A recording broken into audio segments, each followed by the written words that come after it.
ಎಂಬ ವಿಭಾಗವೂ ಎಚ್ಚರದ ಬುದ್ಧಿಯು ನಮಗೆ ತಿಳಿಸುವುದೇ ಆಗಿರುತ್ತದೆ. ಅದು ಬರಿಯ ಮಾಯಿಕವಾದ ತೋರಿಕೆಯೇ ಹೊರತು ಎಚ್ಚರ ಕನಸುಗಳೆಂಬ ಭೇದವೇನೂ ಪರಮಾರ್ಥವಲ್ಲ. ಬುದ್ಧಿ ಮಾಡ್ತಾ ಇರೋ ಮೋಸ ಹೊರತು ಪರಮಾರ್ಥ ಎಚ್ಚರ ಭೇದ ಇಲ್ಲ ಅಂತ ಇದ್ದಾರೆ. ಹೇಗೆ ಎಚ್ಚರದ ವಿಭಾಗ ಬುದ್ಧಿಕೃತ ಮಾಯಿಕವೋ, ಎಚ್ಚರ ವಿಭಾಗವೂ ಮಾಯಿಕ ಬುದ್ಧಿಕೃತ ತೋರಿಕೆ ನಿಜ ಅಲ್ಲ. ಬರಿಯ ಇರವನ್ನೇ ಬುದ್ಧಿಯು ಹೀಗೆ ಎರಡು ಅವಸ್ಥೆಗಳಾಗಿ ವಿಂಗಡಿಸಿಕೊಂಡು ಮೋಹ ಪಡುತ್ತಿರುತ್ತದೆ. ಎಚ್ಚರ ಕನಸು ಎಂಬ ವಿಭಾಗವಾಗಲಿ ಭೇದವಾಗಲಿ ಪಾರಮಾರ್ಥಿಕವಲ್ಲವೆಂಬುದಕ್ಕೆ ಇದೆಲ್ಲವೂ ಎಚ್ಚರದ ಬುದ್ಧಿಯ ಮಾಟವೆಂಬುದನ್ನು ನೆನಪಿನಲ್ಲಿಟ್ಟರೆ ಸಾಕಾಗಿರುತ್ತದೆಯಾದರೂ ಎಚ್ಚರ ಕನಸುಗಳ ಸರ್ವಸಮತೆಯನ್ನು ವಿಸ್ತಾರವಾಗಿ ಸಮಾಲೋಚನೆ ಮಾಡುವುದರಲ್ಲಿ ಒಂದು ವಿಶೇಷ ಲಾಭವೂ ಇದೆ. ಅದೇನೆಂದರೆ ಮಾಟವ ಆಟವ, ಎಚ್ಚರ ಬುದ್ಧಿಯ ಮಾಟವ ಎಚ್ಚರ ಬುದ್ಧಿಯ ಆಟವ ಮಾತಾಡುಂಟ ಅಂದ್ರೆ ಮರೆಸುತ್ತೆ ಅನ್ನೋತರ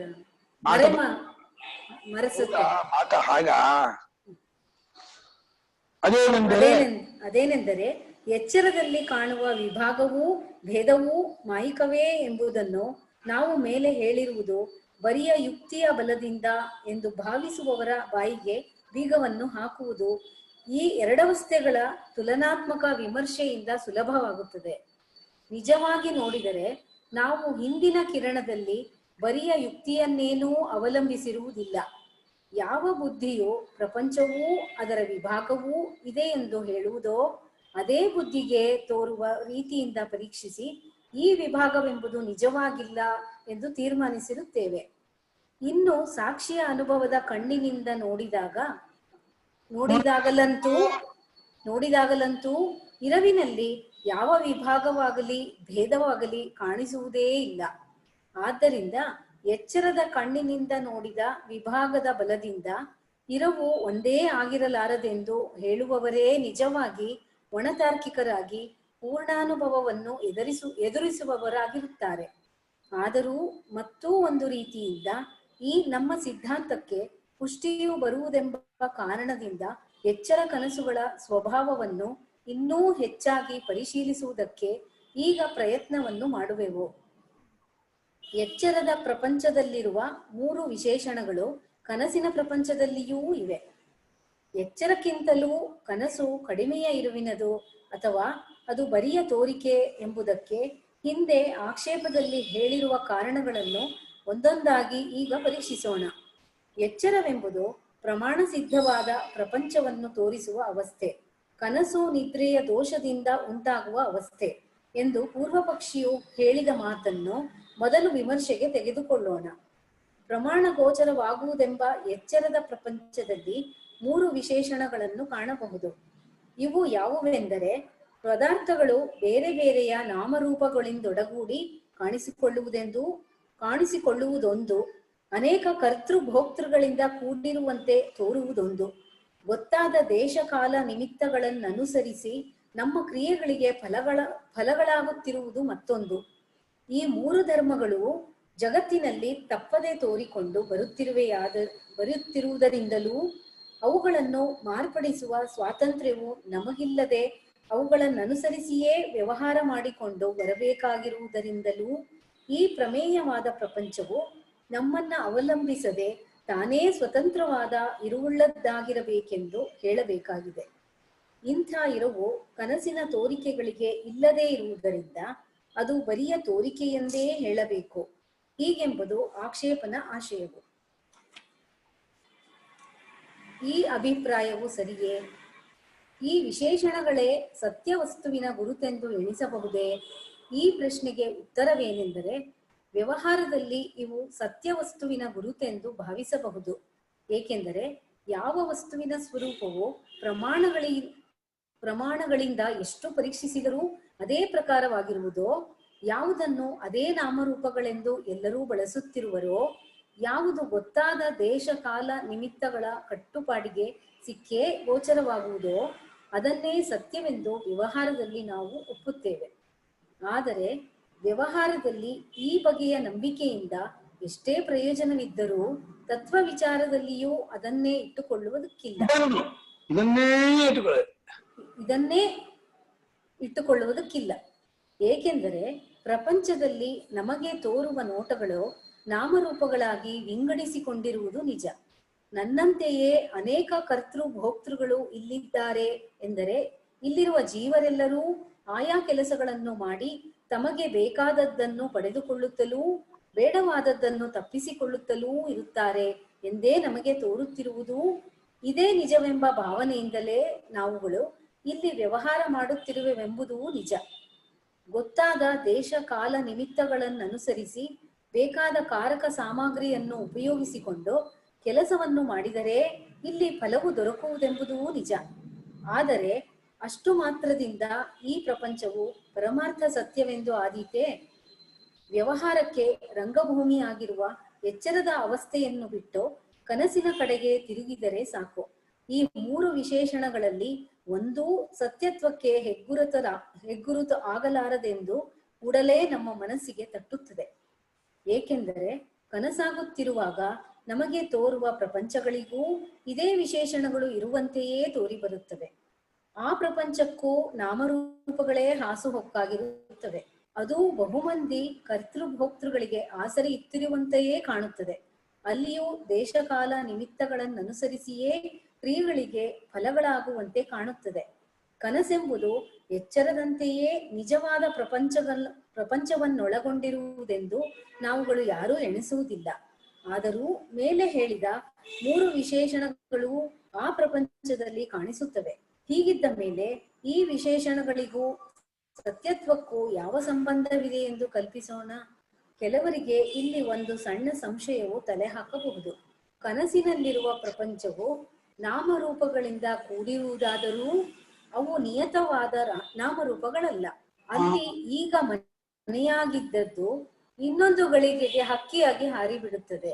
ಬೆಟ್ಟವಾಗಿದ್ದದ್ದು ನೀರಾಗಿ ಹರಿದು ಬಿಡುತ್ತದೆ. ಅಲ್ಲಿ ಕನಸು ಕಾಣುವನೊಬ್ಬನನ್ನು ಬಿಟ್ಟರೆ ಮತ್ತೆ ಯಾರೂ ನಿಜವಾದ ಕರ್ತೃಭೋಕ್ತೃಗಳಿರುವುದಿಲ್ಲ. ಎಚ್ಚರದಲ್ಲಿರುವ ನಮ್ಮ ಮಿತ್ರರು ಸ್ವಲ್ಪ ಕಾಲ ನಮ್ಮನ್ನಗಲಿದ್ದು ಮತ್ತೆ ನಮ್ಮನ್ನು ಸೇರಬಹುದು. ಆಗಲೂ ನಾವು ಅವರನ್ನು ಗುರುತಿಸುವೆವು. ಆದರೆ ಕನಸಿನಲ್ಲಿ ಹಾಗಲ್ಲ. ತತ್ಕಾಲಕ್ಕೆ ಯಾರೋ ಎಲ್ಲಿಂದಲೋ ಬಂದು ಸೇರಿಕೊಳ್ಳುತ್ತಾರೆ. ಇದಲ್ಲದೆ ಅಲ್ಲಿ ಗೊತ್ತಾದ ದೇಶ ಕಾಲ ನಿಮಿತ್ತಗಳ ಕಟ್ಟೂ ಇರುವುದಿಲ್ಲ. ಯಾವ ಕಾಲದಲ್ಲಿಯಾದರೂ ಯಾವ ಸ್ಥಳದಲ್ಲಿಯಾದರೂ ಯಾವ ನಿಮಿತ್ತದಿಂದಲಾದರೂ ಆಯಾ ಕ್ರಿಯಾಫಲಗಳು ಉಂಟಾಗಿ ಬಿಡಬಹುದು. ಹೀಗೆ ನೋಡಿದರೆ ಎಚ್ಚರದ ನಿಜವಾದ ಪ್ರಪಂಚಕ್ಕೂ ಕನಸಿನ ತೋರಿಕೆಯ ಪ್ರಪಂಚಕ್ಕೂ ಇರುವ ತಾರತಮ್ಯವು ಇನ್ನಷ್ಟು ಎದ್ದು ಕಾಣುವುದಿಲ್ಲವೇ? ಈ ಸಂಶಯವು ಅಭಿಮಾನದಿಂದಲೇ ಉಂಟಾಗಿರುತ್ತದೆ. ಇಲ್ಲಿ ಒಂದು ವಿಷಯ, ಯಾರು ನಿಜವಾದ ಕರ್ತೃಭೋಕ್ತೃಗಳು ಇರುವುದಿಲ್ಲ ಅನ್ನೋದು ಅಲ್ಲಿ ನಮ್ ಜೊತೆಯಲ್ಲೇ ಅಲ್ಲೂ ಒಂದಷ್ಟು ಜನ ಅನುಭವಿಸೋರಿದ್ದಾರೆ ಅಂತ ನಾವು ವ್ಯವಹಾರ ಮಾಡ್ತಾ ಇರ್ತೀವಿ. ಎಚ್ಚರಕ್ಕೆ ಬಂದ್ಮೇಲೆ ಯಾರು ಇಲ್ಲ ಅಂತ ಹೇಳ್ತೀವಿ. ಅದನ್ನ ಯಾರು ಕರ್ತೃಭೋಕ್ತೃಗಳು ಇರುವುದಿಲ್ಲ ಅನ್ನೋದು ಅಲ್ಲಿಯ ಅನುಭವದ ಭಾಷೆಯಲ್ಲ. ಇನ್ನು ಎಚ್ಚರದ ಮಿತ್ರರು ಅಗಲಿದ್ದು ಮತ್ತೆ ನಮ್ಮನ್ನು ಸೇರಬಹುದು ಅನ್ನೋದು ಆ ಕನಸಿನ ಕಾಲದಲ್ಲಿ ಅಲ್ಲಿ ಬಂದ ಈ ಎಚ್ಚರದಲ್ಲಿ ಬಂದವರು ಅಂತ ಏನ್ ನಮ್ಗೆ ಅನ್ಸಲ್ಲ. ಇವರು ಎಚ್ಚರದಲ್ಲಿದ್ದ ಮಿತ್ರರು ಈ ಕನಸಲ್ಲಿ ಬಂದು ಸೇರ್ಕೊಂಡಿದ್ದಾರೆ, ಹಾಗ ಅನುಭವ ಕನಸಲ್ಲಿ ಯಾರಿಗೂ ಆಗೋದಿಲ್ಲ. ಆದ್ರೆ ಇನ್ನು ಎಲ್ಲಿಂದೋ ಬಂದು ಸೇರ್ಕೋತಾರೆ ಅಂತಂದ್ರೆ, ಎಚ್ಚರದಲ್ಲೂ ಯಾರೋ ಊರಿಗೆ ಹೋದ್ರೆ ಎಲ್ಲಿಂದೋ ಬಂದಿರ್ತಾರೆ. ಎಲ್ಲಾ ತತ್ತತ್ ಕಾಲಕ್ಕೆ ಸರಿ ಅಂತ ನಮ್ಮ ಬುದ್ಧಿ ಅಷ್ಟಷ್ಟಕ್ಕೆ ಯುಕ್ತಿಯನ್ನು ಜೋಡಿಸ್ಕೊಳತ್ತೆ. ಆಯಾ ಕಾಲಕ್ಕೆ ಕಂಡ ದೃಶ್ಯವನ್ನ ಅದು ಆ ಕಾಲಕ್ಕೆ ಸರಿ ತೋರಿಸ್ಕೊಳ್ಳೋದ್ರಿಂದ ಅದು ಕನಸಿನ ಪ್ರಪಂಚದಲ್ಲೂ ಎಚ್ಚರ ಪ್ರಪಂಚದಲ್ಲೂ ಸಮಾನ. ಆಮೇಲೆ ಗೊತ್ತಾದ ದೇಶಕಾಲ ನಿಮಿತ್ತ ಕಟ್ಟು ಇರುವುದಿಲ್ಲ ಅನ್ನೋದು ಎಚ್ಚರದ ಭಾಷೆ. ಇಲ್ಲಿ ಎಚ್ಚರದಲ್ಲಿ ಹೇಗೆ ಕೆಲವು ಆಕಸ್ಮಿಕವಾಗಿ ನಿಮಿತ್ತವಿಲ್ಲದೆ ನಡೆಯಬಹುದು, ಅಲ್ಲೂ ನಡೀಬಹುದು. ಆದ್ರೆ ಅಲ್ಲೇನು ಅದು ತಪ್ಪಾಯ್ತು ಅಂತ ಅನ್ಸಲ್ಲ. ಈ ಕನಸಿನ ಅನುಭವದಲ್ಲಿದ್ದಾಗ ಅದು ಎಚ್ಚರ ಅಂತಲೇ ಅನುಭವಿಸ್ತಾ ಇರೋದ್ರಿಂದ ಇದು ಕನಸಿನಲ್ಲಿ ಆಗುವಂತಹದ್ದು ಎಚ್ಚರದಲ್ಲಿ ಆಗೋಲ್ಲ ಅನ್ನುವಂಥ ಆ ಭಾವ ಏನ್ ಕನಸಲ್ಲಿ ಬರೋಲ್ಲ. ಆದ್ರಿಂದ ಯಾವುದೇ ಕಾಲದಲ್ಲಿ ಯಾವುದೇ ಸ್ಥಳದಲ್ಲಿ ಯಾವುದೇ ನಿಮಿತ್ತದಿಂದ ಆಯಾ ಕ್ರಿಯಾವನ್ನು ಉಂಟಾಗಬಹುದು ಅನ್ನೋದು ಸುಮ್ಮನೆ ಎಚ್ಚರಕ್ಕೆ ಬಂದ ಮೇಲೆ ಹೇಳಿದ ಭಾಷೆಯ ಹೊರತು ಅಲ್ಲಿದ್ದಾಗಲೇ ಆದ ಅನುಭವ ಅಲ್ಲ. ಆದ್ರಿಂದ ಸ್ವಾಮಿಗಳು ಇದು ಎಚ್ಚರದ ಅಭಿಮಾನದಿಂದಲೇ ಉಂಟಾಗಿರುತ್ತದೆ. ಅಂದ್ರೆ ತತ್ಕಾಲದಲ್ಲಿ ಹಾಗೆ ಹೊಂದಿಸ್ಕೊಂಡು ಇಲ್ಲಿಗೆ ಬಂದ್ಮೇಲೆ ಇದು ರಾವಣನ ದಿಗ್ವಿಜಯ ಅಂತ ಹೇಳ್ತೀವಿ. ಅಲ್ಲಿ ಸೋತಿರ್ತಾನೆ, ಕಾರ್ತಿವೀರ್ಯಾರ್ಜಿಯಿಂದ ಸೋತ್ಬಿಟ್ಟ, ಹೊರಗಡೆ ಬಂದು ರಾವಣ ಗೆದ್ದ ಡಂಗ್ರ ಹೊಡೆದ್ಬಿಟ್ರು. ಇದು ನೀವು ಕನಸಿನಲ್ಲಿ ಅನುಭವಿಸ್ಬಿಟ್ಟು ಎಲ್ಲ ಎಚ್ಚರಕ್ಕೆ ಬಂದು ಸುಳ್ಳು ಅಂದ್ರ ನೀವು ಅಲ್ಲಿ ಸುಳ್ಳು ಅಂತ ಹೇಳ್ಬೇಕಾಯ್ತು, ಗೊತ್ತಾಗೋದು. ಆದ್ರಿಂದ ಆಯಾಯ ಕಾಲದ ಅನುಭವ ಮುಖ್ಯವೇ ಹೊರತು ಹೊರಗಡೆ ಬಂದು ಹೋಲಿಕೆ ಮಾಡಿದ ಅನುಭವ ನಿಜವಾದ ಅನುಭವದ ಭಾಷೆ ಅಲ್ಲ. ಆದ್ರಿಂದ ಸಂಶಯವು ಎಚ್ಚರದ ಅಭಿಮಾನದಿಂದಲೇ ಉಂಟಾಗಿರುತ್ತದೆ. ಕರೆಕ್ಟ್ ಆಗಿ ಬರೆದಿದ್ದಾರೆ ಗುರುಗಳು. ಹೋದ್ರೆ ಮುಂದೆ. ಈ ಸಂಶಯವು ಎಚ್ಚರದ ಅಭಿಮಾನದಿಂದಲೇ ಉಂಟಾಗಿರುತ್ತದೆ. ಕನಸನ್ನು ಎಚ್ಚರದ ಕಣ್ಣಿನಿಂದ ನೋಡಿದರೆ ಮೇಲೆ ಹೇಳಿದಂತೆ ತಾರತಮ್ಯವು ಕಾಣುವುದೆಂಬುದನ್ನು ಯಾರೂ ಅಲ್ಲಗಳೆಯುವಂತಿಲ್ಲ. ಆದರೆ ಕನಸನ್ನು ಕನಸಿನಲ್ಲಿಯೇ ನಾವು ಹೇಗೆ ಎಣಿಸುತ್ತೇವೆ?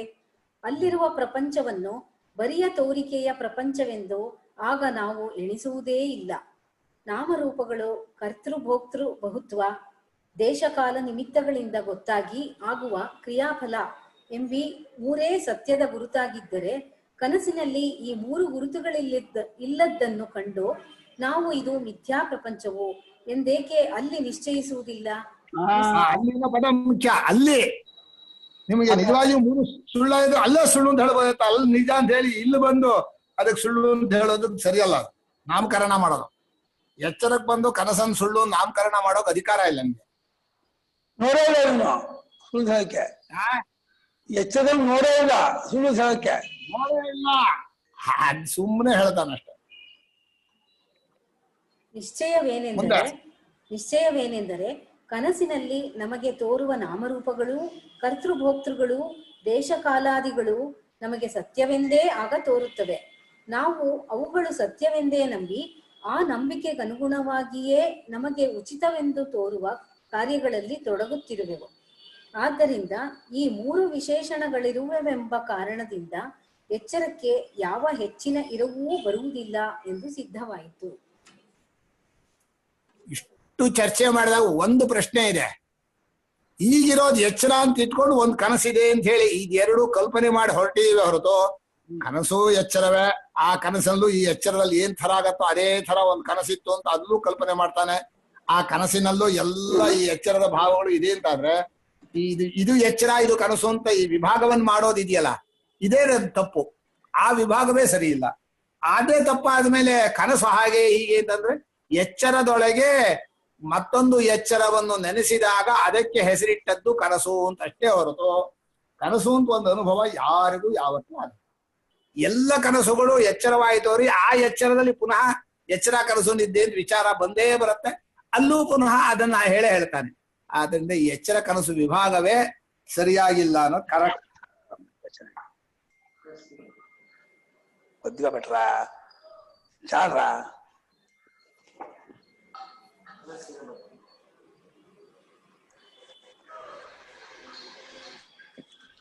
ಮುಂದೆ ಹೋದ್ರೆ ಮಲಿಕಮ್ಮ ಓದ್ತೀರಾ? ಯಾರು ಓದಲ್ವಾ? ಓದೋದಿಲ್ಲ. ಕಿರಣ್ ಓದಿ ನೀವೇ. ಓದ್ತೀನಿ ಗುರುಗಳೇ. ಓದಿಮ್ಮ.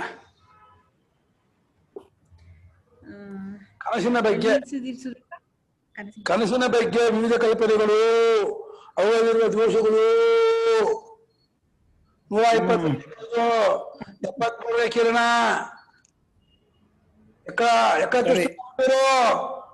ಗೊತ್ತಾಗ್ತಾ ಇಲ್ಲ ಪೆಟ್ಕೊಂಡೆ ಅದೇ ಅದೇ ಕದ. 73 121 ಪೇಜ್ ಓದಿ ಸುರೇಖಾ. ನಿತ್ಯ 121 ಓದಿ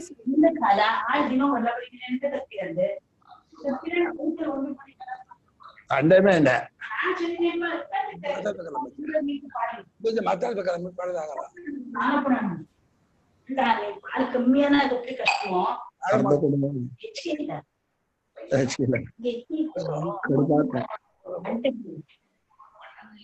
ಹಾಗೆ ಪರಮಾರ್ಥ ಚಿಂತನೆ ಹೋದೆ ಪೊಂಡಟಿಗ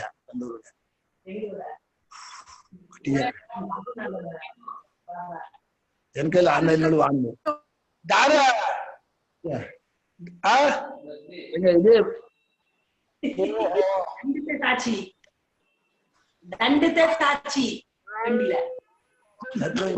ದಂಡತೆ ಸಾಕ್ಷಿ. ಓಕೆ ಓಕೆ ಓಕೆ ಓಕೆ ಅದಾಶಿ ಅರ್ಥಾಶಿ. ಹಾ ಅಂದ್ರೆ ಎಚ್ಚರವೆಂಬುದು ಸಹಜವಾದ ಅವಸ್ಥೆ. ಕನಸೆಂಬುದು ನಿದ್ರಾ ದೋಷದಿಂದಾಗಿರುವ ಅವಸ್ಥೆ ಎಂಬ ಪೂರ್ವ ಪಕ್ಷವನ್ನೀಗ ವಿಮರ್ಶಿಸಬಹುದು. ಎಚ್ಚರದಲ್ಲಿ ನಮಗೆ ಸ್ವಭಾವವಾಗಿ ದೃಶ್ಯಗಳು ಅನುಭವಕ್ಕೆ ಗೋಚರವಾಗುವುವು.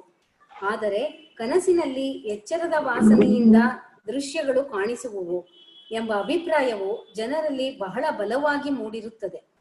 ಈ ಭಾವನೆಯೇ ಕನಸಿಗೆ ಎಚ್ಚರಕ್ಕಿಂತ ಒಂದಿಷ್ಟು ಕೀಳಾದ ಇರಬೇಕೆಂಬ ನಂಬಿಕೆಯುಂಟಾಗುವುದಕ್ಕೆ ಒಂದು ಮುಖ್ಯ ಕಾರಣವಾಗಿರುತ್ತದೆ. ಮಿಕ್ಕ ದರ್ಶನಕಾರರೂ ಈ ನಂಬಿಕೆಯನ್ನು ಬಲಪಡಿಸುವ ಉಪದೇಶಗಳನ್ನೇ ಮಾಡಿರುತ್ತಾರೆ. ಭೌತಿಕ ಶಾಸ್ತ್ರಜ್ಞರು ಇದಕ್ಕೆ ಒತ್ತಾಸೆಯನ್ನು ಕೊಡುತ್ತಿದ್ದಾರೆ. ಈ ಅಭಿಪ್ರಾಯವು ಎಷ್ಟರ ಮಟ್ಟಿಗೆ ಸರಿ ಎಂಬುದನ್ನು ಈಗ ವಿಚಾರಕ್ಕೆ ತೆಗೆದುಕೊಳ್ಳಬೇಕಾಗಿದೆ. ಋತು ಸ್ವಭಾವ, ಹಗಲು ಹೊತ್ತು ನಾವು ಮಾಡಿರುವ ಊಟದ ಸ್ವಭಾವ, ವ್ಯವಹಾರ, ಆಲೋಚನೆ ಮುಂತಾದವುಗಳು ನಿದ್ರೆಯಲ್ಲಿ ಕನಸಾಗುವುದಕ್ಕೆ ಕಾರಣವಾಗುವುವೆಂದೇ ಬಹುಜನರ ನಂಬಿಕೆ ಇದೆ. ಇಲ್ಲಿ ಕನಸು ಯಾಕೆ ಬರುತ್ತೆ ಅನ್ನೋ ಮುಖ್ಯವಾ? ಬೇರೆ ಕಡೆ ಹೋಯ್ತಾ?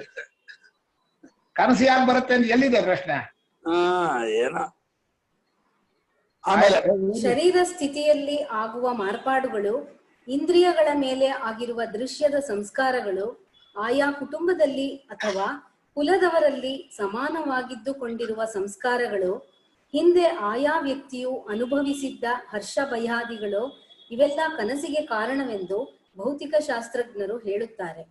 ಆದರೆ ಎಚ್ಚರದಲ್ಲಿ ಯಾವ ವ್ಯವಹಾರವನ್ನೂ ಹೆಚ್ಚಿನ ಮನಸ್ಸಿನ ಒಲವಿನಿಂದ ಮಾಡಿ ಸಂಸ್ಕಾರವನ್ನು ಉಂಟು ಮಾಡಿಕೊಳ್ಳದಿರುವಾಗಲೂ ಕನಸುಗಳು ಆಗುವುದುಂಟು. ಎಚ್ಚರದಲ್ಲಿ ನಾವು ಎಂದಿಗೂ ಮನಸ್ಸಿಗೆ ತಂದುಕೊಳ್ಳದೇ ಇದ್ದ ನೋಟಗಳು ಕನಸಿನಲ್ಲಿ ಕಾಣಿಸಿಕೊಳ್ಳುವುದುಂಟು. ಎಚ್ಚರವು ಕನಸಿಗೆ ಕಾರಣವೆಂಬ ಭಾವನೆಗೆ ಇದು ಅಡ್ಡಿಯಲ್ಲವೇ? ನಾವು ದೃಷ್ಟಂಚಾಗಿ ಜನ್ಮಾಂತ ದೃಷ್ಟ ಮಾಡಿದ ಭಾಷೆಗಾರರು ಕಾಂದೇವ್ ಬರಲ್ಲ. ಅದು ಲೋಕದ ದೃಷ್ಟಿ, ಲೋಕದ ದೃಷ್ಟಿಯಿಂದ ಬರ್ದಿರೋದು. ಎಲ್ಲೋ ಕಂಡಿರೋ ವಾಸನೆ ಆಗಲೇಬೇಕು, ಲೋಕದ ಇದಕ್ಕೆ ತಕ್ಕ ಯುಕ್ತಿ ಬರ್ದಿರೋ ವಾಸನೆನೇ ಅಲ್ಲ ಕನಸು. ಯಾಕೆ ವಾಸನೆ? ಬರೀ ವಾಸನೆ ಹೊರಗಡೆ ಕಾಣುತ್ತ. ವಾಸನೆಯಾಗಿದ್ರೆ ಇದು ಕಾಣ್ತಾ ಇರುವ ಇದು ವಾಸನೆ ಕಾಣಪ್ಪ, ನಿಜವಾದ ಅಲ್ಲ ಅಂತ ಅಲ್ಲೇ ಗೊತ್ತಾಗ್ಬೇಕು. ಕಾಣುವಾಗ ನಿಜವಾದ ಅಂತ ಅನುಭವಿಸ್ಬಿಟ್ಟು ಆಮೇಲೆ ಎಲ್ಲ ವಾಸನೆ ಅನ್ಬಿಟ್ರೆ ಹೆಂಡತಿನ ಮದುವೆ ಮಾಡ್ಕೊಂಡ್ಬಿಡೋದು ಕಾಣೋ ಹಾಗೆ. ಅದು ವಾಸನೆ ಕನಸಿನ ವಾಸನೆ ಅಲ್ಲ, ಎಂತದು ಅಲ್ಲ. ವಾಸನೆ ಮನಸ್ಸಲ್ಲಿ ಎಷ್ಟೇ ಬಲವಾದ ವಾಸನೆ ಬಂದ್ರು ಹೊರಗಡೆ ದೃಶ್ಯವಾದ ರೂಪವನ್ನು ತಗೊಳ್ಳೋದೇ ಇಲ್ಲ. ಯಾಕೆ ತಗೊಳುತ್ತೆ? ಎಚ್ಚರದಲ್ಲೇ ತಗೊಳ್ಳದೇ ಇರೋದು ಕನಸಿಗೆ ಹೋಗಿ ತಗೊಳತ್ತಾ? ಏನ್ ಮಾಡಿದ್ರು ಆಗಲ್ಲ. ಸುಮ್ಮನೆ ಹೇಳಿದ್ವಿ ಅಷ್ಟೇ.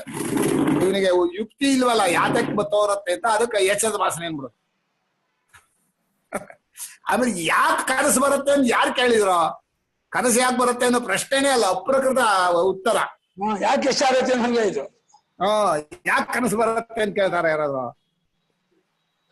ಈ ಪ್ರಶ್ನೆ. ಪರಮಾರ್ಥವು ತೋರಿಕೊಳ್ಳುವ ಬಗ್ಗೆ ಕನಸು ಅಂತ ಆದ್ರೆ ಕೇಳ್ರಿ ಪರಮಾತ್ಮನೇ, ನೀನು ಯಾಕೆ ಹೀಗೆ ತೋರ್ಕೋತೀಯ ಅಂತ. ಹಾಗೆ ಎಚ್ಚರವಾಗಿ ಯಾಕೆ ತೋರ್ತೀಯ ಅಂತ ಕೇಳ್ರಿ. ಅದೇ ಆ ಪ್ರಶ್ನೆ ಮಾಡೋಕ್ ಬರೋಲ್ಲ, ಅದು ನಮ್ ಕೈ ಮೀರಿದೇನು. ತೋರೋ ಸ್ವಭಾವ ಅಂತಾನೆ ಅಷ್ಟೇ. ನೀನ್ ತಪ್ಪು ತಿಳುವಳಿಕೆ ಇರೋರಿಗೂ ಎಚ್ಚರ ಅಂತೂ ತೋರುತ್ತೆ, ಕನಸು ಅಂತೂ ತೋರುತ್ತೆ. ದೇವಶೇಷ ಸ್ವಭಾವೋಯಂ. ಪರಮಾತ್ಮನಿಗೆ ಏನು ತೋರ್ತಾನೆ ಅಂದ್ರೆ ನಿಮ್ ತಪ್ಪು ತಿಳುವಳಿಕೆಗೆ ಅವನ ಮೇಲೆ ಹಾಕಿದೀನಿ. ಅವನೇ ಹೀಗೆ ತೋರ್ತಾನೆ, ಎಚ್ಚರ ಅಂತ ತೋರ್ತಾನೆ, ಕನಸು ಅಂತ ತೋರ್ತಾನೆ. ಯಾಕೆ ತೋರ್ತಾನೆ ಅಂತ ಕೇಳಿದ್ರೆ ಯಾಕೆ ತಪ್ಪು ತಿಳ್ಕೊಂಡ್ರೆ ಏನೋ ಎಲ್ಲಕ್ಕೂ ಯಾಕೆ ಚಟ ಅಭ್ಯಾಸ. ಅದೇ. ಆಮೇಲೆ ಕನಸು ತೋರಿಕೆಯ ಸ್ವರೂಪವೇನು ಚರ್ಚೆ, ಅಲ್ಲಿ ಅನುಭವದ ಬಗ್ಗೆ ಚರ್ಚೆ ಇದ್ರೆ ಯಾಕೆ ಕನಸು ತೋರ್ತಾನೆ ಅಂದ್ರೆ ಅಡ್ಡದಾರಿಗೆ ಹೋದ್ವಿ. ಅಪ್ರಸ್ತುತ ಇದು ಉತ್ತರ ಇದು. ಹೌದು, ಸಂಬಂಧ ಹೇಳ್ದಿರೋ ಉತ್ತರ ದಾರಿ ತಪ್ಪಿಸುತ್ತೆ ಅದು. ಹೋದ್ರೆ ಈಗ ಮನಃಶಾಸ್ತ್ರಜ್ಞರು, ಭೌತಿಕ ಶಾಸ್ತ್ರಜ್ಞರು ಒಂದಷ್ಟು ಹೇಳ್ತಾರೆ. ನನಗೆ ಇದೇ ಅನುಭವ ಆಗಿದ್ದಲ್ಲೇ. ನಾನು ಇದರಲ್ಲಿ ಅಂಬಲ್ಪಾಡಿಯಲ್ಲಿ ದೊಡ್ಡ ಸಭೆಯಲ್ಲಿ ಕೇಳಿದೆ, ಕನಸನ್ನು ನೋಡುವುದು ಯಾವ ಸಾಧನದಿಂದ ಅಂತ ಕೇಳಿದೆ. ಪ್ರಶ್ನೆ ಇಷ್ಟೇ ಇರೋದು, ಕನಸಿನ ಅನುಭವ ಬರುತ್ತಲ್ಲ ಯಾವ್ದಾಗಿ ನಾವು ನೋಡ್ತಾ ಇದ್ದೀವಿ ಅಂತ ಪ್ರಶ್ನೆ ಮಾಡಿದ್ರೆ ಎಲ್ರು ಕನಸು ಯಾಕೆ ಬರುತ್ತೆ ಅಂತಂದ್ರೆ ಸುಪ್ತ ಮನಸ್ಸಲ್ಲಿ. ಸ್ವಾಮಿ, ಪ್ರಶ್ನೆಗೂ ನಿಮ್ ಉತ್ತರಕ್ಕೂ ಸಂಬಂಧನೇ ಇಲ್ಲ ಅಂದೇನ. ಪ್ರಶ್ನೆ ಇರೋದೇನೋ ಕನಸನ್ನು ನೋಡುವಾಗ ನಮಗೆ ಸಾಧನ ಯಾವುದು ಅಂತ ಪ್ರಶ್ನೆ. ಯಾಕೆ ಬರುತ್ತೆ ನೀವು ಹೇಳ್ತಿದ್ದೀರಾ? ಕನಸು ಯಾಕೆ ಬರುತ್ತೆ? ಮುಂದೆ ಕನಸು ಬಂದ್ರೆ ಮುಂದೆ ಏನ್ ಫಲ ಆಗತ್ತೆ ಎಚ್ಚರದಲ್ಲಿ? ಯಾತಕ್ ಬೇಕ? ಸುಳ್ಳು. ನಂಗೆ ಈ ಕನಸು ಬಂದ್ಬಿಡ್ತು ಕಣ್ರಿ ಮುಂದೆ ಏನಾಗತ್ತೆ ಅಂತಾರ. ಕನಸು ಬಂದ್ರೆ ಕನಸಿನ ಫಲ ಆಗತ್ತೆ, ಎಚ್ಚರದ ಬಂದ್ರೆ ಎಚ್ಚರದ ಫಲ ಆಗತ್ತೆ. ಇದು ಗುಚ್ಚ ಗೊತ್ತಿರೋದು ಯಾಕೆ ಕನಸು ಬಂತು ಚರ್ಚೆ ಮಾಡ್ತಾರೆ. ಕನಸು ಯಾವ್ದ್ರಲ್ಲಿ ನೋಡ್ತಾರೆ ಗುಚ್ಚ ಗೊತ್ತಿಲ್ವಲ್ಲ, ಯಾಕೆ ಕನಸು ಬಂತು ಚರ್ಚೆ ಮಾಡ್ತಾರೆ. ಹಾ ಪಡಿಯೇ ಕಾಲಕ್ಕೆ ಸರಿಯಾಗಿ ಒಂದಾನೊಂದು ಸಂಸ್ಕಾರವು ಒಬ್ಬ ವ್ಯಕ್ತಿಯಲ್ಲಿಯೇ ಒಂದಾನೊಂದು ಗೊತ್ತಾದ ಕನಸಿನಲ್ಲಿಯೇ ಏತಕ್ಕೆ ಹೇಗೆ ಎದ್ದುಕೊಳ್ಳುವುದೆಂಬುದಕ್ಕೆ ಸರಿಯಾದ ಶಾಸ್ತ್ರೀಯವಾದ ಉಪಪಾದನೆಯನ್ನು ಕೊಡುವುದಕ್ಕೆ ಬರುವ ಹಾಗಿಲ್ಲ. ಮನಃಶಾಸ್ತ್ರಜ್ಞರು ಈ ವಿಷಯಕ್ಕೆ ಮಾಡಿಕೊಂಡಿರುವ ವಿವಿಧ ಕಲ್ಪನೆಗಳಲ್ಲಿಯೂ ಈ ಬಗೆಯ ಆಕ್ಷೇಪವು ಅಪರಿಹಾರ್ಯವಾಗಿರುತ್ತದೆ. 1. ಎಚ್ಚರದಲ್ಲಿ ತಪ್ಪಿಸಿಕೊಳ್ಳಲಾರದ ನಿರ್ಬಂಧಗಳು ಕೆಲವು ಇರುತ್ತದೆ. ಅವನ್ನು ತಪ್ಪಿಸಿಕೊಂಡು ಜೀವನು ಹಾಯಾಗಿ ವ್ಯವಹರಿಸಲೆಂದು ಸೃಷ್ಟಿ ಮಾತೆಯು ಕನಸನ್ನು ಉಂಟು ಮಾಡುವಳೆಂದು ಕೆಲವರೆನ್ನುವರು. ಆದರೆ ಸೃಷ್ಟಿ ಮಾತೆ ಅಂದ್ರೆ ಏನರ್ಥ? ಕನಸೇ ಸೃಷ್ಟಿ. ಕನಸನ್ನು ಉಂಟು ಮಾಡಕ್ ಒಂದು ಸೃಷ್ಟಿ ಮಾತೆ ಬೇಕಾ? ಎಚ್ಚರದಲ್ಲಾಗತ್ತ ಕನಸು? ಸೃಷ್ಟಿ ಮಾತೆ ಅಂದ್ಕೋತಾರೆ. ಆದರೆ ಕನಸಿನಲ್ಲಿಯೂ ನಮಗೆ ಎಷ್ಟೋ ಬಿಕ್ಕಟ್ಟಿನ ಪ್ರಸಂಗಗಳು ಬಂದು ಒದಗುವವು. ಅಲ್ಲಿಯ ನಿರ್ಬಂಧಗಳನ್ನು ನಾವು ತಪ್ಪಿಸಿಕೊಳ್ಳಲಾರದೆ ಸಂಕಟ ಪಡುತ್ತಿರುವೆವು. ಇದು ಅನುಭವ ಸಿದ್ಧವಾಗಿರುವುದರಿಂದ ಎಚ್ಚರದ ಬಿಕ್ಕಟ್ಟುಗಳನ್ನು ಪರಿಹರಿಸುವ ಅವಸ್ಥೆಯೇ ಕನಸೆಂದು ಹೇಳುವುದು ಯುಕ್ತಿಯುಕ್ತವಾಗಲಾರದು. 2. ಎಚ್ಚರದ ಆಸೆಗಳು ಪೂರ್ತಿಯಾಗುವ ಅಥವಾ ಎಚ್ಚರದ ಸಂಕಟಗಳು ಪರಿಹಾರವಾಗುವ ಅವಸ್ಥೆಯೇ ಕನಸು ಎಂದು ಮತ್ತೆ ಕೆಲವರು ಹೇಳುತ್ತಿರುವರು. ಇವರ ಪಕ್ಷದಲ್ಲಿಯೂ ಮೇಲೆ ಹೇಳಿದ ದೋಷವೇ ಇರುತ್ತದೆ. ಏಕೆಂದರೆ ಕನಸಿನ ಪ್ರಪಂಚದಲ್ಲೇನೂ ಆಸೆಗಳಿಗಾಗಲಿ ಸಂಕಟಗಳಿಗಾಗಲಿ ಕೊರತೆ ಇರುವುದಿಲ್ಲ. ಇದಲ್ಲದೆ ಎಚ್ಚರದಲ್ಲಿ ತನಗೆ ತೃಪ್ತಿಯಾಗಿದ್ದ ವಿಷಯದಲ್ಲಿಯೇ ಕನಸಿನಲ್ಲಿ ಕೊರತೆಯು ಕಾಣಿಸಿಕೊಳ್ಳಬಹುದು. ಅಲ್ಲ ಅಷ್ಟೇ ಅಲ್ಲ, ಬಾಂಡ್ಲೆಯಲ್ಲಿ ಬಿದ್ದವನು ಬೆಂಕಿಗೆ ಹಾರದ ಅಂತ. ಎಚ್ಚರದಲ್ಲ ಇಷ್ಟು ಆಸೆ ಇದೆ, ಕೊರತೆ ಇದೆ, ಅಲ್ಲಿ ಹೋಗಿ ಮತ್ತೆ ಇನ್ನೊಂದಷ್ಟು ಆಸೆ ಒಂದಷ್ಟು ಕೊರತೆ. ತಿಂದು ಕೂಡ ತೃಪ್ತನಾಗಿ ಮಲಗಿದ್ದವನು ಹಸಿವಿನಿಂದ ನೀರೋಡಿಕೆಯಿಂದ ಸಂಕಟ ಪಡುವಂತೆ ಕೆಲಸ ಆಗುತ್ತದೆ. 3. ಎಚ್ಚರದಲ್ಲಿ ಕಾಣಬರುವ ವೈಷಮ್ಯಗಳನ್ನು ಸರಿಪಡಿಸಿಕೊಳ್ಳುವ ಅವಸ್ಥೆಯೇ ಕನಸೆಂದು ಮತ್ತೆ ಕೆಲವರು ಎನ್ನುತ್ತಾರೆ. ಉದಾಹರಣೆಗೆ, ಎಚ್ಚರದಲ್ಲಿ ಕೆಲವರು ಬಡವರಾಗಿರುತ್ತಾರೆ, ಮತ್ತೆ ಕೆಲವರು ಹಣವಂತರಾಗಿರುತ್ತಾರೆ. ಕನಸಿನಲ್ಲಿ ಬಡವರು ಹಣವಂತರು ಬಡವರಾದರೆ ಎಚ್ಚರದಲ್ಲಿ ಬಿದ್ದಿದ್ದ ಬಾಕಿಯ ಸಂದಾಯವಾದಂತೆ ಆಗುತ್ತದೆ ಎಂದು ಅವರ ಅಭಿಪ್ರಾಯ. ಸಂದಾಯವಾದಂತೆ ಆಗುತ್ತದೆ ಅವರ ಅಭಿಪ್ರಾಯ. ಆದರೆ ಈ ಮತವು ತಾನೇ ಹೇಗೆ ನಿರ್ದುಷ್ಟವಾಗಿ ನಿಂತೀತು? ಕನಸಿನಲ್ಲಿ ಕೂಡ ನನ್ನ ಬಡತನವು ಇಂಗಲಿಲ್ಲವಲ್ಲ, ನನ್ನ ಹಗೆಯನ್ನು ನಾನು ಮಟ್ಟ ಹಾಕಲಿಲ್ಲವಲ್ಲ ಎಂದು ಎಷ್ಟೋ ಜನರು ಪರಿತಪಿಸುತ್ತಿರುವರು. ಕನಸೆಂಬುದು ಜ್ಞಾನವನ್ನು ಅಭ್ಯಾಸ ಮಾಡಿಕೊಳ್ಳುವ ಅವಸ್ಥೆ ಎಂದು ಬೇರೆ ಕೆಲವರ ಅಭಿಪ್ರಾಯವಿರುವುದು. ಆದರೆ ಎಚ್ಚೆತ್ತ ಮೇಲೆ ನಾನು ವಸ್ತುಗಳನ್ನು ಅರಿಯಬೇಕಾಗುವುದರಿಂದ ಮೊದಲೇ ಅರಿಯುವ ಬಗೆಯನ್ನು ಕಲಿತಿರೋಣ ಎಂದು ಯಾರು ತಾನೇ ಕನಸಿಗೆ ಹೊರಟಿರುತ್ತಾರೆ? ಕನಸಿನಲ್ಲಿ ಎಚ್ಚರದ ನೆನಪೇ ನಮಗಿರುವುದಿಲ್ಲ. ಕನಸಿನಲ್ಲಿ ಕಾಣುವ ದೃಶ್ಯಗಳೇ ನಮಗೆ ಆಗ ಮುಖ್ಯವಾಗಿ ಬಿಟ್ಟಿರುತ್ತದೆ. ಆದ್ದರಿಂದ ಇದು ಹೊಂದಿಕೆಯಾದ ಕಲ್ಪನೆಯಲ್ಲ. 5. ಕನಸೆಂಬುದು ಮಂಕಿನಂತ ಒಂದಾನೊಂದು ಬಗೆಯ ಅವಸ್ಥೆ ಎಂದು ಕೆಲವರ ಕಲ್ಪನೆ. ಆದರೆ ದಿನದಿನಕ್ಕೂ ಎಲ್ಲರಿಗೂ ಈ ಮಂಕು ಬಂದು ಹೋಗುತ್ತಿರಲು ಕಾರಣವೇನು? ಇದು ಯಾವ ಸಾಮಗ್ರಿಯಿಂದ ಹುಟ್ಟುತ್ತದೆ? ಯಾವ ಪರಿಹಾರೋಪಾಯದಿಂದ ಹೋಗುತ್ತದೆ? ಈ ಪ್ರಶ್ನೆಗಳಿಗೆ ಮಾತ್ರ ಈ ವಾದದಲ್ಲಿ ಉತ್ತರವಿರುವುದಿಲ್ಲ. 6. ಕನಸಿನಲ್ಲಿ ಉತ್ತೇಜಕ ಸಾಮಗ್ರಿಯು ಪೂರ್ತಿಯಾಗಿರುವುದಿಲ್ಲ. ಆದ್ದರಿಂದ ಹೀಗೆ ಅರೆ ತಿಳಿವಿನ ಅವಸ್ಥೆಯಾಗುತ್ತದೆ ಎಂದು ಮತ್ತೆ ಕೆಲವರು ಹೇಳುತ್ತಾರೆ. ಆದರೆ ಎಚ್ಚರದಲ್ಲಿ ಸಾಮಗ್ರಿಯು ಪೂರ್ಣವಾಗಿರುವುದೆಂದು, ಕನಸಿನಲ್ಲಿ ಅದು ಇರುವುದಿಲ್ಲವೆಂದು ಯಾವ ಆಧಾರದಿಂದ ಅವರು ಕಲ್ಪಿಸುವರೋ ಅವರೇ ಬಲ್ಲರು. ನಮ್ಮ ದೇಶದಲ್ಲಿ ಕೆಲವರು ವೇದಾಂತಿಗಳು ಎಚ್ಚರದಲ್ಲಿ ಜೀವನು ಮಾಡಿದ ಕರ್ಮಗಳಿಗೆ ಫಲವಾಗಿ ಈಶ್ವರನು ಕನಸುಗಳನ್ನು ಸೃಷ್ಟಿಸುತ್ತಾನೆಂದು ಹೇಳುತ್ತಾರೆ. ಆದರೆ ಶಾಸ್ತ್ರ ಪ್ರಮಾಣವನ್ನು ನಂಬಿ ಈಶ್ವರನನ್ನು ಇಟ್ಟುಕೊಂಡು ಎಚ್ಚರ ಕನಸುಗಳ ಸಂಬಂಧವನ್ನು ಹೇಳುವ ಅವರ ವಾದವನ್ನು ಅನುಭವಾಧಾರದ ಮೇಲೆ ತರ್ಕವನ್ನೇ ಮುಂದು ಮಾಡಿಕೊಂಡು ಹೊರಟಿರುವ ಪ್ರಕೃತ ವಿಚಾರದಲ್ಲಿ ವಿಮರ್ಶಿಸತಕ್ಕದ್ದಲ್ಲ. ಆದ್ದರಿಂದ ಅದನ್ನು ಇಲ್ಲಿಗೆ ಕೈಬಿಡಬೇಕಾಗಿರುತ್ತದೆ. ಪಾಪಿಗಳಿಗೆ ಯಾವಾಗಲೂ ಕೆಟ್ಟ ಕನಸುಗಳೇ ಆಗುವುವೆಂದಾಗಲಿ, ಪುಣ್ಯವಂತರಿಗೆ ಯಾವಾಗಲೂ ಒಳ್ಳೆಯ ಕನಸುಗಳೇ ಆಗುವುದೆಂದಾಗಲಿ ನಿಯಮವಿಲ್ಲವೆಂಬುದನ್ನು ಮಾತ್ರ ಇಲ್ಲಿ ಹೇಳಿಬಿಡಬಹುದಾಗಿದೆ. ನಾವು ಇದುವರೆಗೆ ಹೇಳಿರುವ ಬಗೆ ಬಗೆಯ ಕಲ್ಪನೆಗಳೆಲ್ಲ ವಾದಿಗಳಿಗೆ ಎಚ್ಚರದಲ್ಲಿರುವ ಪಕ್ಷಪಾತದಿಂದ ಹೊರಟುವುಗಳೇ ಹೊರತು ಮತ್ತೆ ಬೇರೆ ಎಲ್ಲವೆಂಬುದನ್ನು ನಾವು ನೆನಪಿಡುವುದು ಅವಶ್ಯವು. ಎಚ್ಚರವನ್ನು ಮುಖ್ಯವಾದ ಅವಸ್ಥೆಯೆಂದೂ ಅದಕ್ಕೆ ಅಧೀನವಾಗಿ ಅದರ ಯಾವುದೋ ಒಂದು ಉದ್ದೇಶವನ್ನು ಪರಿಪೂರ್ಣಗೊಳಿಸುವುದಕ್ಕಾಗಿ ಕನಸುಗಳು ಉಂಟಾಗುವುವೆಂದೂ ಈ ವಾದಿಗಳೆಲ್ಲರೂ ಇಟ್ಟುಕೊಂಡು ಬಿಟ್ಟಿರುತ್ತಾರೆ. ಎಚ್ಚರದ ಕಣ್ಣಿನಿಂದ ನೋಡಿದ ಈ ಅಭಿಪ್ರಾಯವೋ ಸರಿಯೋ ತಪ್ಪೋ ಎಂಬುದನ್ನು ನಿರ್ಣಯಿಸುವುದಕ್ಕೆ ಕನಸಿನ ಕಣ್ಣಿನಿಂದ ಎಚ್ಚರವನ್ನು ಅಳೆಯುವುದಕ್ಕೆ ಮೊದಲು ಮಾಡಿದರೆ ಸಾಕಾಗಿರುತ್ತದೆ. ನಾವು ಕನಸಿನಲ್ಲಿದ್ದಾಗಲೇ ಯಾರಾದರೊಬ್ಬರು ಈ ಅವಸ್ಥೆಗಿಂತ ಹೆಚ್ಚಿನ ಅವಸ್ಥೆಯೊಂದಿದೆ, ಆ ಅವಸ್ಥೆಯ ಪ್ರಯೋಜನಕ್ಕಾಗಿ ಈಗಿನ ಅವಸ್ಥೆಯುಂಟಾಗಿರುತ್ತದೆ ಎಂದು ಹೇಳಿದ್ದರೆ ನಾವು ಯಾರಾದರೂ ಒಪ್ಪುತ್ತಿದ್ದೇವೆ? ಎಂದಿಗೂ ಇಲ್ಲ.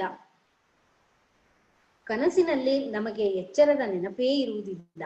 ಒಂದು ವೇಳೆ ನಮಗೆ ಇದರ ನೆನಪು ಬಂದಿದ್ದರೂ ನಾವು ಕನಸಿಗಿಂತ ಇದನ್ನು ಕೆಳಗಿನ ಮಟ್ಟಕ್ಕೆ ಇಳಿಸುತ್ತಿದ್ದೇವೆಂಬುದು ಖಂಡಿತ.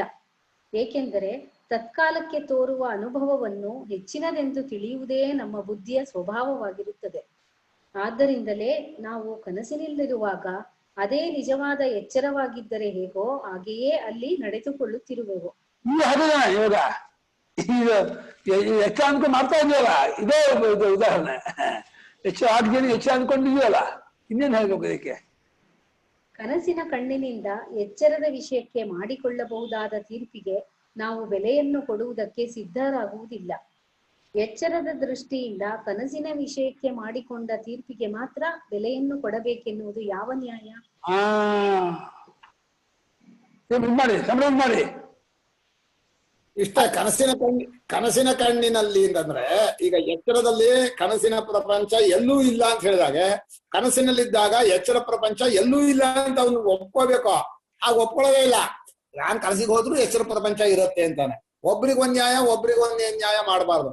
ಅದು ಇಬ್ಬರು ಪ್ರಮಾತೃಗಳು ಆಯಾಯ ಜಾಗಕ್ಕೆ ಅವರವರೇ ಪೂರ್ಣ ಅಧಿಕಾರಿಗಳಾದ್ರೆ ಅವ್ರು ಹೇಳಿದ್ದನ್ನು ಒಪ್ಕೋಬಹುದು. ಕನಸಿನ ಪ್ರಮಾತೃ ಕನಸಿನ ಪ್ರಪಂಚವನ್ನ ಆಳೋದು ಅವನೇನೋ ತೀರ್ಮಾನ ಕೊಡ್ತಾನೆ.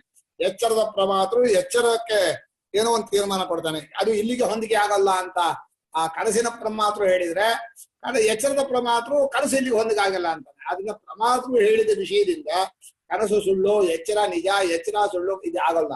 ಎರಡಕ್ಕೂ ಸಮಾನವಾಗಿರೋ ಸಾಕ್ಷಿಯನ್ನು ಇಟ್ಕೋಬೇಕು. ಸಾಕ್ಷಿಯನ್ನು ಇಟ್ಕೊಂಡ್ರೆ ಎರಡೂ ತೋರುತ್ತೆ ಮರೆಯಾಗತ್ತೆ. ತೋರುವಾಗ ಯಾವನು ನೋಡ್ತಾ ಇದ್ದಾನೋ ಸಾಕ್ಷಿ, ಅವನೇ ಎಚ್ಚರವಾಗಿಯೂ ತೋರ್ತಾನೆ. ಅವನೇ ಇನ್ನೊಂದು ಎಚ್ಚರವಾಗಿ ನೋಡಿ ಅದಕ್ಕೆ ಕನಸು ಅಂತ ಆ ಪ್ರಮಾತ್ರವಿಂದ ಹೆಸರಿಡಿಸ್ತಾನೆ. ಆದ್ರಿಂದ ಕನಸು ಅಂತ ಒಂದು ತೋರೋದಿಲ್ಲ. ತನ್ನನ್ನೇ ತಾನೇ ದೃಶ್ಯವಾಗಿ ಮಾಡ್ಕೊಂಡು ತೋರ್ತಾ ಇದ್ದಾನಲ್ಲ, ಅದನ್ನ ಎಚ್ಚರ ಕನಸು ಅಂತ ಇಟ್ಕೊಂಡು ಅದು ತನ್ನನ್ನೇ ತಪ್ಪು ತಿಳ್ಕೊಂಡಿದ್ರಿಂದ ಎರಡಕ್ಕೂ ಒಂದೇ ಹೆಸರು. ಅನ್ಯಥಾ ಗೃಹತ ಸ್ವಪ್ನ ಅಂತ ತಪ್ಪಾಗಿ ತಿಳಿತಾ ಇರೋದ್ರಿಂದ ಮುದ್ರಾ ತತ್ವ ಅಜಾನತಃ, ನಿದ್ದೆ ತಪ್ಪಾಗಿ ತಿಳಿಯೋದೆ ಕನಸು. ಕನಸು ಅಂದ್ರೆ ಎಚ್ಚರ ಕನಸು ಎರಡೂ ಸೇರಿ ಕನಸು. ಎರಡರಲ್ಲೂ ತಿಳಿದೇ ಇರೋದ್ರಿಂದ ಎರಡರಲ್ಲೂ ನಿದ್ದೆ ಇದೆ. ಅಂದ್ರೆ ನಿದ್ದೆಯಲ್ಲಿ ಹಾಗೆ ತತ್ವವನ್ನು ತಿಳಿದಿಲ್ವೋ, ಎಚ್ಚರ ಕನಸುಗಳಲ್ಲಿ ತಪ್ಪಾಗಿ ತಿಳಿಯುವಾಗ್ಲೂ ತಿಳಿಯಲಿಲ್ಲ ಅನ್ನೋದಿದ್ದೇ ತಪ್ಪಾಗಿ ತಿಳಿದಿರೋದ್ರಿಂದ ಎಚ್ಚರ ಕನಸುಗಳ ಜೊತೆಯಲ್ಲೂ ನಿದ್ದೆ ಇದೆ, ನಿದ್ರೆಯಲ್ಲೂ ನಿದ್ದೆ ಇದೆ. ಒಂದು ದೃಷ್ಟಿಯಿಂದ ಮೂರೂ ಅವಸ್ಥೆಗಳಲ್ಲೂ ಸ್ವರೂಪ ಹಾಗೇ ಇಟ್ಕೊಂಡಿರೋದ್ರಿಂದ ಸ್ವರೂಪವನ್ನೇ ಎಚ್ಚರ ಕನಸು ನಿದ್ದೆ ಕರೆದವೇ ಹೊರತು ಎಚ್ಚರನೂ ಇಲ್ಲ ನಮಗೆ, ನಿದ್ದೆನೂ ಇಲ್ಲ, ಕನಸು ಇಲ್ಲ. ಅದು ನೋಡುವವನು ಒಳಗಿರೋದನ್ನ ತನ್ನೊಳಗೆ ಹೇಗೆ ಎಚ್ಚರ ಬಂತು, ಕನಸು ಬಂತು, ನಿದ್ದೆ ಬಂತು ಅಂತ ಹೇಳಿದಾನೆ. ಪ್ರಮಾತೃ ಬೇಕಾದ್ರೆ ಹೇಳ್ಕೋಬಹುದು. ಕನಸಿನ ಪ್ರಮಾತೃ ನನಗೆ ಈಗ ಕನಸು ಬಂದಿದೆ, ಈಗ ಎಚ್ಚರ ಬಂದಿದೆ, ಎಚ್ಚರ ಪ್ರಮಾತೃ ಹೇಳ್ಕೋಬಹುದು. ಎರಡನ್ನೂ ನೋಡೋನಿಗೆ ಅವಸ್ಥೆಯೇ ಇಲ್ಲ. ಆದ್ರೆ ನಾವು ಸಾಕ್ಷಿ ಸ್ವರೂಪದಿಂದ ನೋಡಿದಾಗ ನಮಗೆ ಮೂರು ಅವಸ್ಥೆಗಳು ನಮ್ಮನ್ನೇ ನಾವು ಹುಟ್ಟುಗಟ್ಟಿಕೊಂಡಂತ ಕಲ್ಪಿತ ರೂಪಗಳೇ ಹೊರತು ಒಂದು ಅನ್ಯಥಾಗ್ರಹಣ, ಒಂದು ಇದ್ದದ್ದನ್ನು ತಿಳ್ಕೊಳ್ಳದೆ ಇರೋ ಅಗ್ರಹಣ. ಚೆನ್ನಾಗಿ ಹೇಳಿದ್ದಾರೆ. ನಿದ್ರಾ ತತ್ವ ಮಜಾನತ. ಈ ಎರಡೂ ತಿಳುವಳಿಕೆ ಇಲ್ಲ ಅನ್ನೋದು ಯಾವಾಗಲೂ ಒಟ್ಟೊಟ್ಟಿಗೆ ಇರುತ್ತೆ. ಎಲ್ಲೆಲ್ಲಿ ಆತ್ಮನನ್ನು ತಿಳಿಯಲಿಲ್ವೋ ಅಲ್ಲೆಲ್ಲ ತಿಳುವಳಿಕೆ ಇದ್ದೇ ಇರುತ್ತೆ. ತಿಳುವಳಿಕೆ ಇಲ್ಲ ಅನ್ನೋದು ಒಂದು ತಪ್ಪು ತಿಳುವಳಿಕೆ. ನಿದ್ರೆಯಲ್ಲೂ ತಪ್ಪು ತಿಳುವಳಿಕೆ ಇದೆ ಅಂದ್ರೆ ಅರ್ಥ ಏನೋ, ನಿದ್ರೆಯಲ್ಲಿ ನಾನು ಆತ್ಮನನ್ನು ಅರಿತಾ ಇರಲಿಲ್ಲ ಅನ್ನೋಂತಹ ತಪ್ಪು ತಿಳುವಳಿಕೆ ಅಲ್ಲಿ ಆರೋಪ ಮಾಡ್ತೀವಿ. ಹೀಗೆ ತಪ್ಪು ತಿಳುವಳಿಕೆ ಇಲ್ಲ ಅನ್ನೋ ಎರಡನ್ನೂ ಕೂಡ 3 ಅವಸ್ಥೆಗಳಲ್ಲೂ ಕಲ್ಪಿಸಿಕೊಂಡು ಅದೆರಡನ್ನೂ ಕೈ ಬಿಟ್ಟು ಸರಿಯಾದಂತಹ ಗುರುಗಳಿಂದ ಶಾಸ್ತ್ರದಿಂದ ತನ್ನ ಸ್ವರೂಪವನ್ನ ನಾನು ಇಂಥ ಸ್ವರೂಪದವನೇ, ನಾನೇ ಎಚ್ಚರ ಅಂತ ನನ್ನನ್ನೇ ಕಲ್ಪಿಸ್ಕೊಂಡೆ, ನಾನೇ ಕನಸು ನನ್ನನ್ನು ಕಲ್ಪಿಸ್ಕೊಂಡೆ, ಎರಡೂ ದೃಶ್ಯ ಇಲ್ಲಿರೋ ಬರಿಯ ನಾನನ್ನೇ ನಿದ್ದೆನ್ ಕರೆದೆ, ನಿಜವಾಗಿ 3 ಅವಸ್ಥೆಗಳಿಲ್ಲ ಅಂತ ತನ್ನ ಸ್ವರೂಪವನ್ನು ನಿಶ್ಚಯ ಮಾಡೋದೆ ಇದು ಅವಸ್ಥಾತ್ರಯ ಪರೀಕ್ಷೆಯ ಪ್ರಯೋಜನ.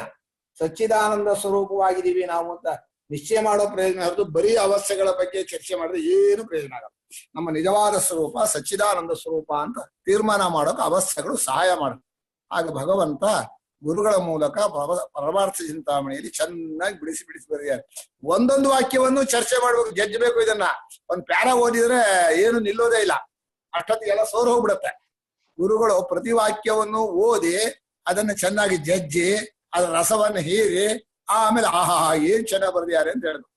ಹಾಗಾಗ್ಲಿ ಆಯ್ತು. ಓಂ ಶಾಂತಿ ಶಾಂತಿ.